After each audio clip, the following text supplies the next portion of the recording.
Hey, what is happening to all my homies out there? Happy Hump Day. Hope you guys are doing well on this Wednesday afternoon. And welcome back to the Only Up From Here podcast. And welcome to episode 6. And today's episode is titled For the Boys. And it is so titled because this episode is generated to, to my fellow men out there. And the reason why I titled it this way is some guys, not all, again, some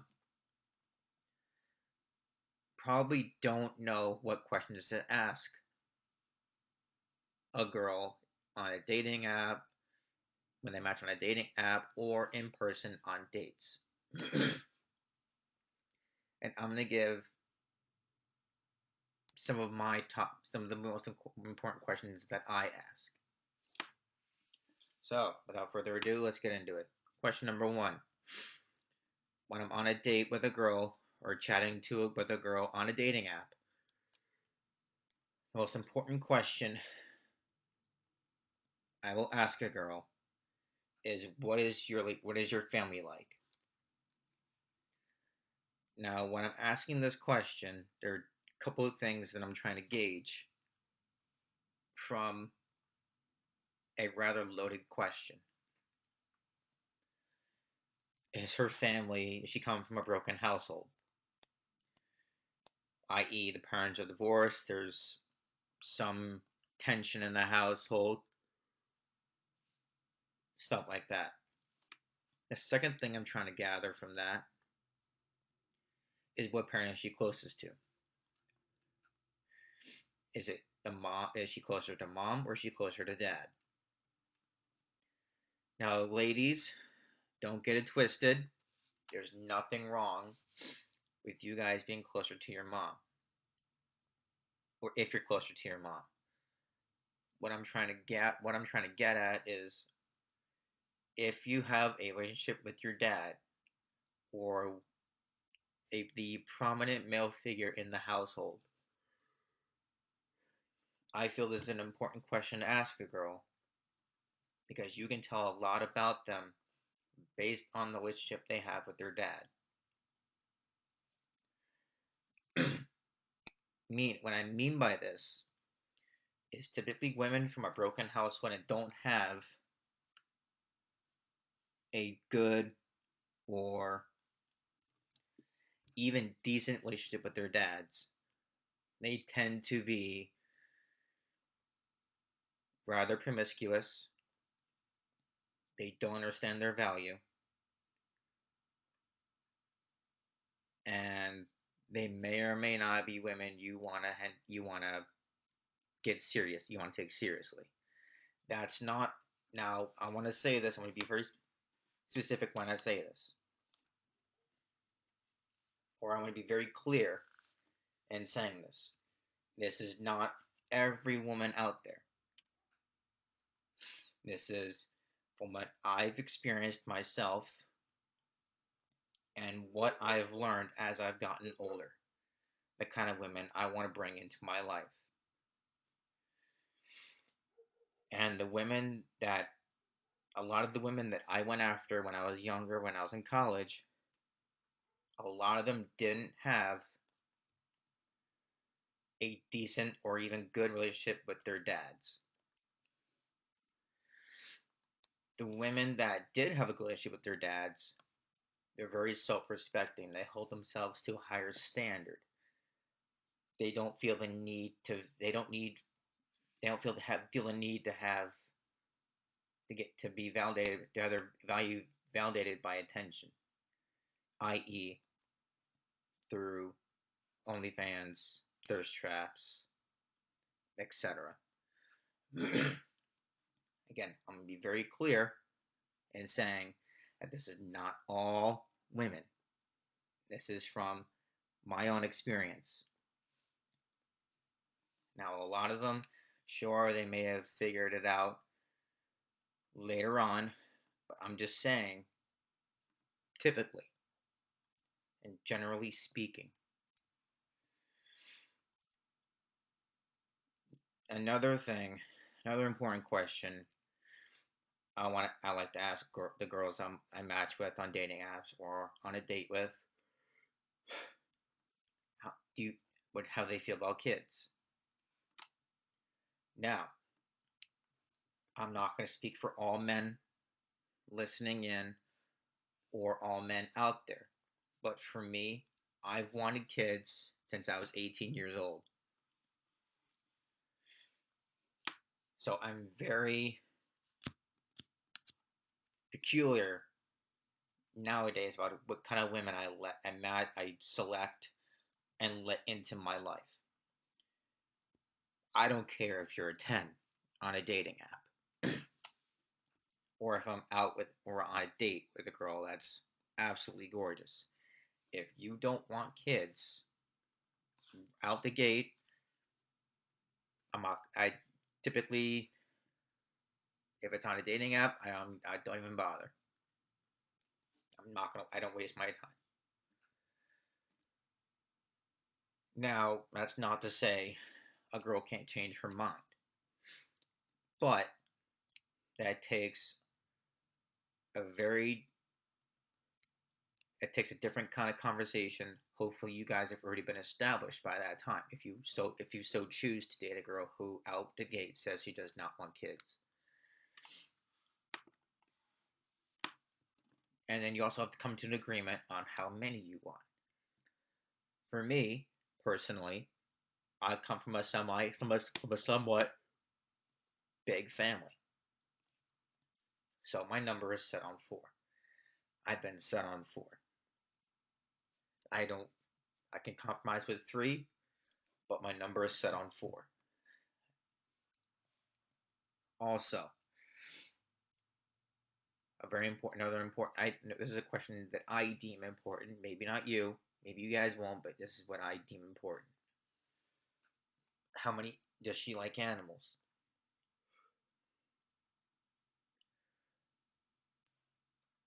I feel this is important to ask. Because if you've grown up in a household where you've always had animals and you suddenly get with somebody that doesn't want any animals, that's kind of you find yourself kind of in a rocky place. Now, if you've been together for a very long time, say you're married by now, and you just happen to surprisingly bring home an animal, or she does, you found the jackpot, you live happily ever after. Second thing that I want to bring up for guys, maybe some of you know this, maybe some of you don't, but it is very important that you learn to take care of yourselves. The dad bod thing, for me personally, I've never quite understood it. I think there's a fine difference between being fat and having you can and being able to tell like there's some muscle there, but being a dad, you may or may not have time to take as good care of yourself as you did when you were younger. I think there's a very fine line. It's like with women thinking, it's like with women when there's who think they're thick, but really they're just fat. Same thing with dudes. You're there's a difference between you have a dad bod, which there's some muscle tone there, you look healthy, and then you're just fat. You're just fucking fat, and that comes from you just being lazy. If your excuse is, well, my job doesn't allow me time on the side to take care of myself, well, then you need to find a job that grants you the same benefits but allows you to take care of yourself. or you need to find some time in your day or whenever you're able to, you need to find time to go take care of yourself. Because I'm going to tell you right now, the women that you possibly want to be with and have a future with don't want to date someone who's fat and lazy. I feel like this is just common sense. So, if you're a dude and you're out playing video games, jerking off at night, when I say that, I mean just dicking around, not getting your sleep, not taking care of yourself. I mean, there's not going to be, you're not going to have much interest coming from the women that you want. Now, there's a flip side to that. Fellas, if you're a gym bro, right? And you're like me, you're in the gym almost every day. Your entire personality can't be that you're a gym rat. You have to have something to offset the fact that that the perception of you is that you're a douchebag, that your only care is the gym. And when I say that, I might come off, I know it sounds hypocritical because I'm always in the gym, that the gym is literally everything for me. However, you have to have things in your life to offset that and make it seem like you have a personality. You have to learn how to converse with people, how to be able to relate to people. And that can be, you watch a couple TV shows, you read a couple books, and yes, I do mean you read the books that women enjoy, which is literary porn. Is the books that women enjoy? It is literary porn. Read that shit, because I'm telling you, the more you read it, and the book, I know it sounds gay and whatever, but when you read these books, this literary porn, you're gaining an insight into how women think. That's not going to give you any sort of like feminine energy, anything like that. None of that shit. It's allowing you a deeper perception or a deeper perspective into what turns them on, and it's going to help you in the long run. And second thing,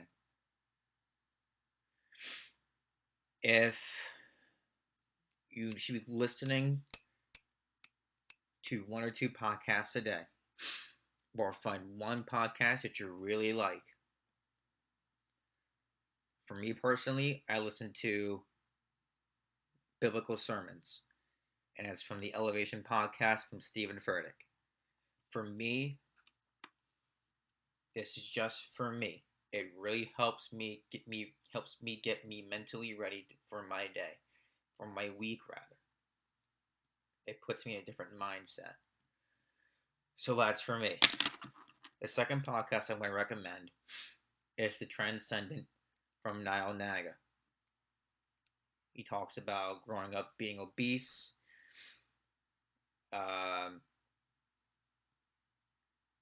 PEDs, bodybuilding, other things he's experienced in his life. A third podcast I'm going to recommend, or a third person, he's not even on a podcast, I'm going to recommend Matt Artisan. Because and I know there's a lot of dating coaches out there that say one thing but do another. A lot of what Matt Artisan teaches has helped me personally. You, instead of trying to find a pickup line, Here, I'll do you one better. Say you're in a gym, right? And you see this dime, and you have to go up and talk to her, right? What I do when I see a pretty girl in the gym that I want to talk to, what I'll do is I just walk over there. I don't have a pickup. There's no pick. I don't use any pickup lines. I introduce myself. I introduce myself. I say, "Hey, I haven't seen you. I've never seen you here before. You new. I just want to. You seem like you have a great personality. I just want to introduce myself. My name is Max."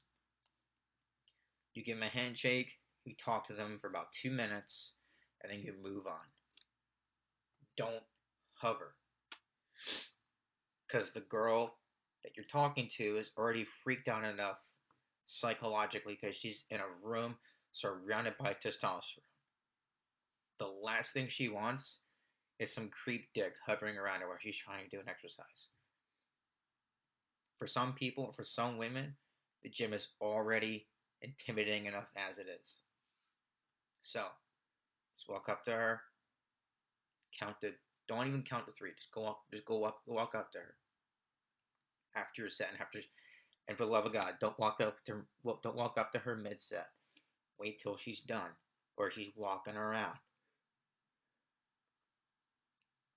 Come up to her very slowly. Don't speed walk. To me, women are like deer in headlights. If they see a big, intimidating guy with a ton of muscles on walking up to them, chances are they're going to get freaked out. So, walk up to them calmly, with confidence, so you make them feel comfortable. Walk up to them, spend about 2 minutes introducing yourself, ask them what their name is, how long, if there's when they usually come around,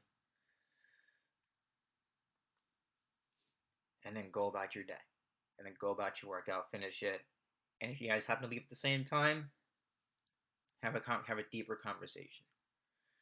But what you're doing when you spend those 2 minutes just introducing yourself, being friendly, being confident, speaking slowly, don't talk fast, just calm, talk slow, lower your tonality.